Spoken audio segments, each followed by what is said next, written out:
afternoon, folks. I know I'm the last person standing between you and lunch, so I'll try to wrap up my session on time. I'm here to discuss the power of moats, how we think the competitive advantages do result in superior performances over long term. It's a little bit different than what you've been hearing. Most of presentations so far have been focused on a macro top-down approach. Our work is much more bottom-up obligatory marketing slide. So Morningstar is an independent research provider. We cover about 1,500 equities globally, based in several locations across the world. I am the head of the European equity research team. We're based in Amsterdam. We cover companies from all the sectors and across the different sizes. As I said, 100 equity analysts, one methodology. That's something that I want to talk to you specifically about, is the methodology that's focused on the competitive advantages. So what is the Morningstar approach? As Warren Buffett said numerously, the price is what you pay, the value is what you get. So what we try to find, what we try to focus our approach on is the finding that intrinsic value of the companies, and then identifying the disconnect between the current intrinsic value and what the market is willing to pay for that value, and then we make our recommendations based on that. So the way we do it is we actually focus on the concept of economic moat or competitive advantage. We take a very long-term approach. We value stocks as small pieces of business, not as stocks. Our work is fundamental, primary. We take a very long-term perspective. I'd say that our focus on moats and the competitive advantages focuses on the next 10, 15, 20 years. Perhaps we're not necessarily going to be making recommendations that are 10-year recommendations, because most of the investors don't have enough patience to hold some of the equities 10, 15 years. But in general, when we talk about moats, we talk about very long-term periods of time. And then what we try to do is we find out those moats, find out the intrinsic value based on that, and then find the disconnect and try to identify the reason for that disconnect, and then recommend companies with strong and growing competitive advantages that trade at reasonable prices. So the basic economic moat concept is, this is fairly simplistic. As capital flows to the areas of highest possible return. So all firms face competition sooner rather than later, and eventually those excess returns get competed away. Some firms, however, are much better at maintaining those competitive advantages, building some of those barriers around their business that allow them to out-earn their cost of capital for a long period of time. And it's not just out-earning the cost of capital, it's continuously investing in their businesses. So it's compounding this excess returns. And as a result, they build very durable moats. So why is that important? Because, as I said, the firms with moats have this ability to reinvest at higher rates, but they also have much more predictable cash flows, which limits the risk. Well, I guess it depends on how you define the risk. I think it limits the risk. So I have a couple of the quotes here, and one of them specifically, the one on the bottom, is from Warren Buffett himself, who was the first one to introduce the concept of economic moat.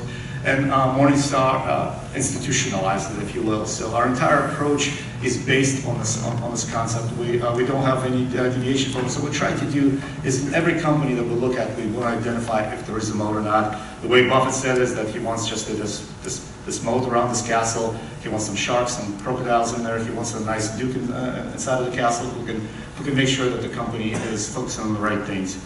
And in many ways, we completely agree with him. So just quantitatively, moat, the way we define it, is the return on invested capital over cost of capital. And the most important aspect of it is the duration of those excess returns.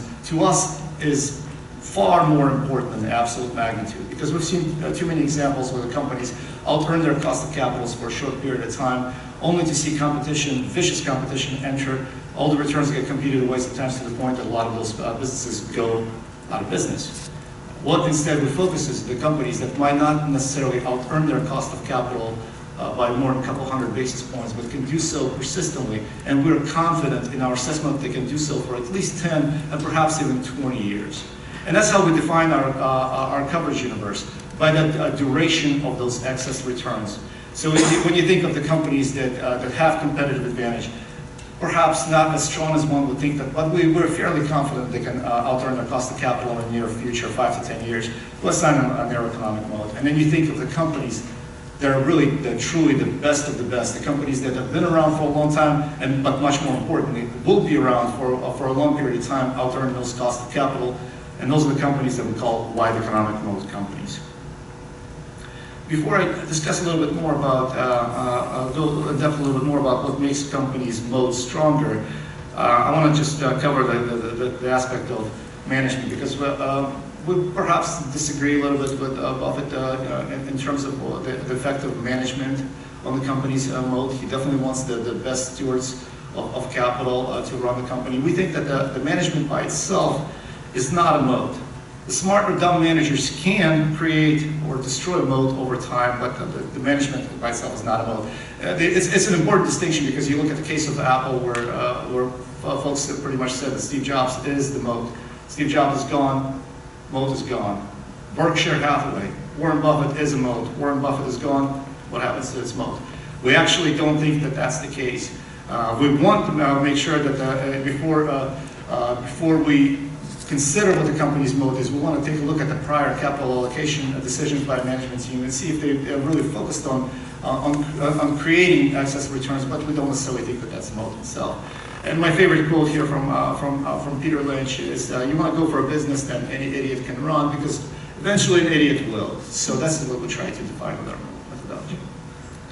That said, management impact is much more meaningful in industries lacking moats.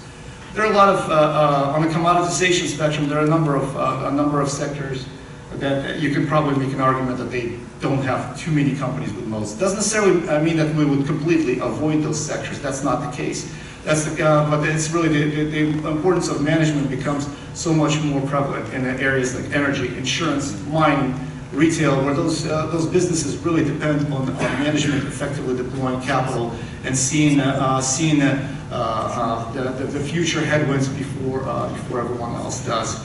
On the other side of the spectrum, when you look at the luxury consumer brands, network businesses, scale businesses, the importance of management is much more diminished. That's not to say that you want to put a completely incompetent team in charge of a business that has a very wide moat by itself. But their ability to destroy the moat is much less so in areas on the right of that scale. Now, it's important to say that the running business well is not the same as building sustainable competitive advantage. You put even the most brilliant team in charge of a business with dying characteristics, and that brilliant management team will probably still fail. The economics of the business will prevail over the management team over long term. So the way we define the economic moat is we took a look at the 5 key sources of sustainable competitive advantage. And every company that we award this economic moat has to benefit from at least one of those 5 sources. And I'm going to give a few examples and run quickly through those. But those sources are intangible assets, switching costs, network effect, efficient, scale, cost advantage. So intangible assets is probably the easiest one to recognize. It's also probably the easiest one to misapply, because a brand does not equal a moat. A brand is only a moat when customers are willing to pay premium for it, and they're willing to pay premium for it for a long time. Sony has a wonderful brand. Doesn't necessarily mean that the companies will pay premium for Sony televisions versus the LG products or the Dutch products or whatever. On the flip side, you have companies like BMW that operate in a very much commoditized industry. Automakers, it's a tough industry. But BMW somehow manages to build a competitive advantage around its business, primarily on its intangible assets, which is its brand. Same argument goes with patents. Every company has myriads of patents. Every drug company has hundreds of patents, but not all patents are created equal.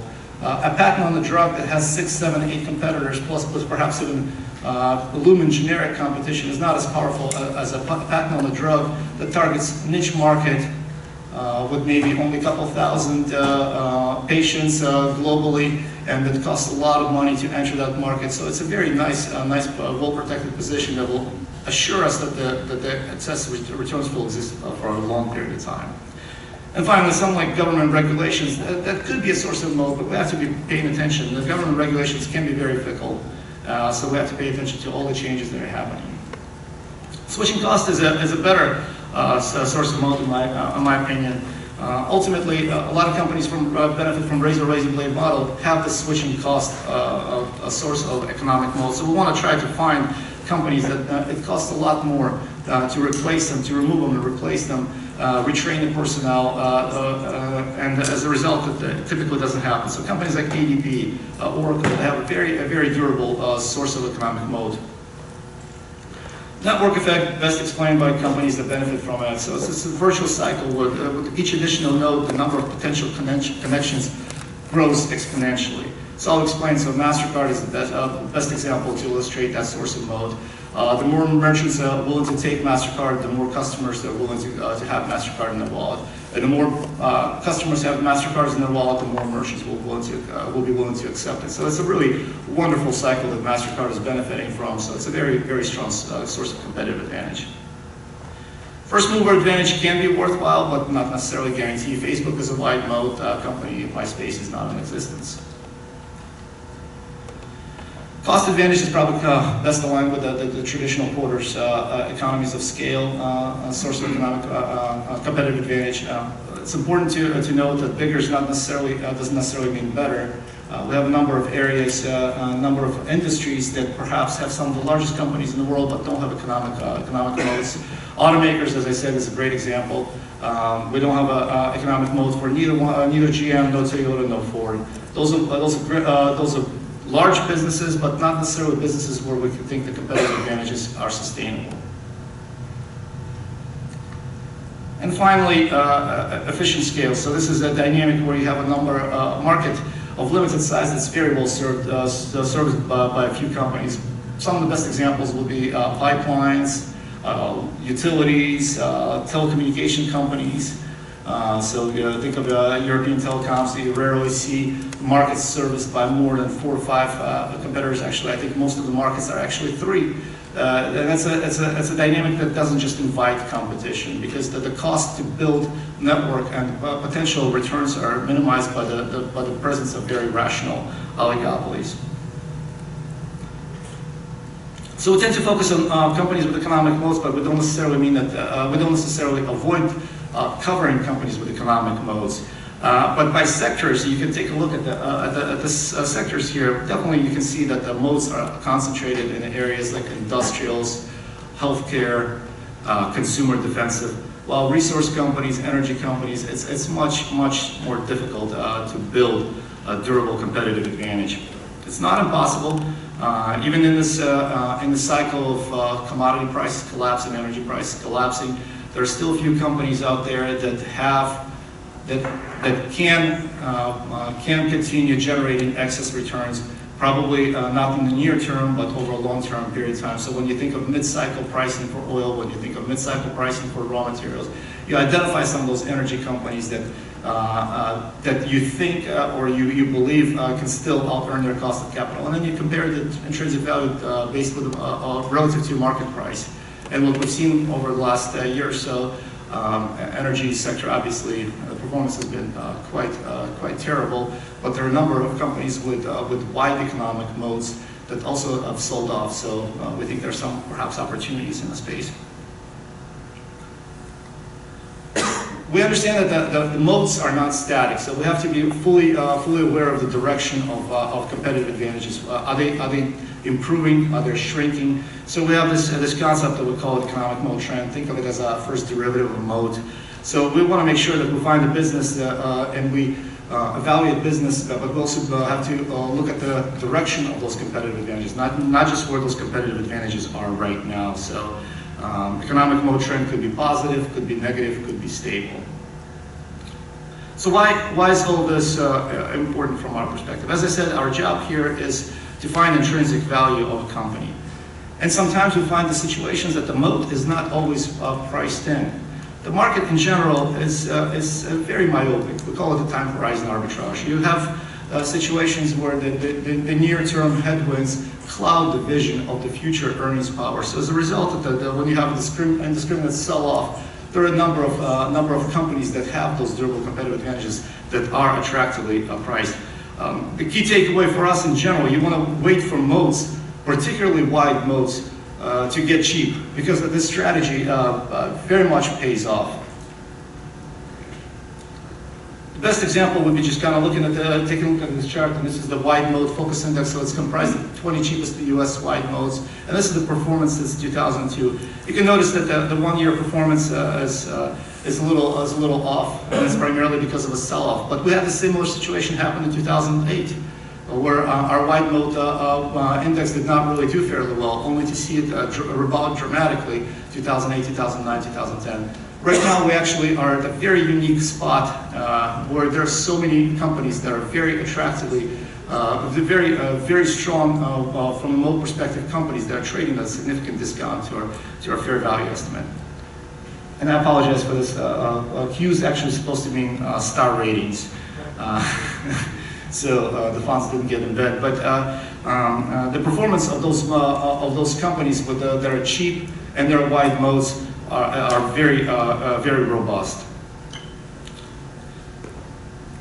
In addition, that chart that showed the performance of the 20 cheapest wide moat stocks is not risk adjusted. What we found out based on the backward analysis of our companies with economic moats is that investment in companies with economic moats actually reduces risks.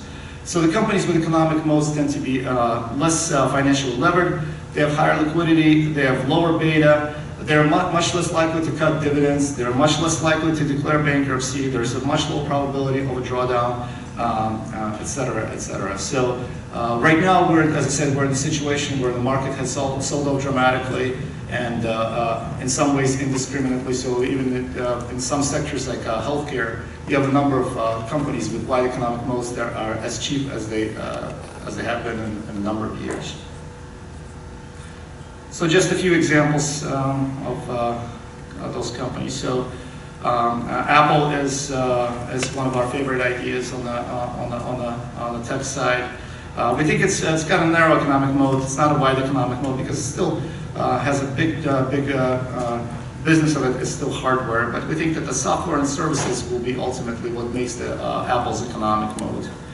And I know this is a busy slide, but I just wanted to focus on a couple of things. So you have this switching cost that Apple manages to lock its users, its customers in its product and its network, and that network just grows exponentially. So it's the Velcro analogy, as our tech analyst likes to say. There's no single hook is strong enough to hold in customers, but when you continue to adding additional hooks, the switching costs become stronger and stronger. So just think of different platforms, different services, Apple Music, iCloud, storage, et cetera, et cetera. So Apple is very good being a hardware company of locking its customers.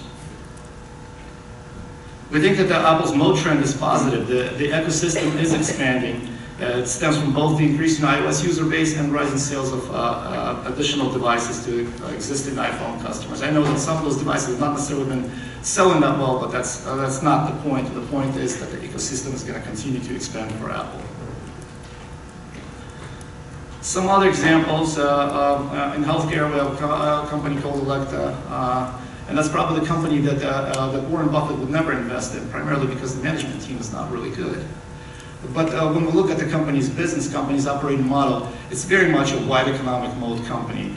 A lot of near-term issues, the market hates it, the sell side hates it because there's no near-term catalyst. But when we look at the company's business model, when we look at the opportunity ahead, we look at the oligopolistic nature of its industry, we can't help but saying that right now, yeah, nobody wants to invest in a company that has no visible catalyst on the horizon and suppressed earnings growth over the next year or two. But when you look at the longer term, the earning power is there, and you don't want to necessarily be the last one to jump on that bandwagon when the earnings power starts showing up. So as I said, the valuation is depressed here. The street has thrown in the towel. We think that it's a great opportunity for longer-term investors who can look beyond the near-term issues, the near-term distrust of management team to get a very good company at a very, very cheap price. Finally, biotech. I know that this is not something that you definitely folks normally associate with economic moats, but we actually think that there are a number of companies within the biotech space that have those economic moats, and the volatility does create opportunities. So the sector has done tremendous over the last couple of years. You look at the growth chart here. This is from early 2014 into late 2015, and actually 2016 started pretty poorly for biotech spaces as well. So what happened here? So you had some hiccups, emerging market growth concerns, and then this gentleman right there on the right who increased the price of its drug by 10,000%, and as a result, he was a lightning rod for all the politicians. And out of sudden, the pricing issues have come to surface. It's Martin Shkreli, by the way. You might have heard of the name. So now Hillary Clinton is campaigning on increasing pricing pressures on the biotech companies. So the biotech companies have sold off, and they sold off indiscriminately. But we think that there are a number of biotech companies out there that have very, very strong and durable competitive advantages that stem from a lack of generic competition, very difficult to build a generic equivalent to a biotechnology drug. There's a therapeutic focus that's much more niche-y. You don't have necessarily that many patients that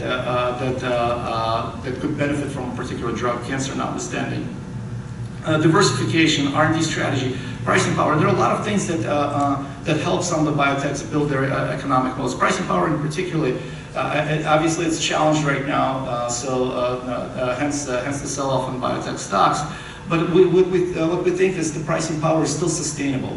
There's really no mechanism in place that allows the U.S. government to control the pricing of drugs, especially the drugs that have the attributes of an economic moat, that target only very niche population, very small population. They have tremendous amount of pricing power. Some of those drugs priced in $300,000–$400,000 range, and there's no mechanism in place that will allow the government to pressure those numbers. So we think that when the sell-off has happened, it pretty much affected all of the biotech companies indiscriminately. So as a result, we have a number of companies that we think are very much attractive opportunities right now. And once again, the cues are stars. So just think of 5 stars being the equivalent for Morningstar of a strong buy. So companies like Biogen, BioMarin, Amgen, and Vertex, those are the companies that we recommend right now. We think they're very durable competitive advantages and very cheaply priced. So that's all I have. I managed to finish just in time for lunch. So perhaps I can take maybe a question or two now, but I will also be around during lunch, so you can just stop and ask me any questions about our methodology or about our some recommendations at that time. Okay? But if there are no more questions, thank you for your attention.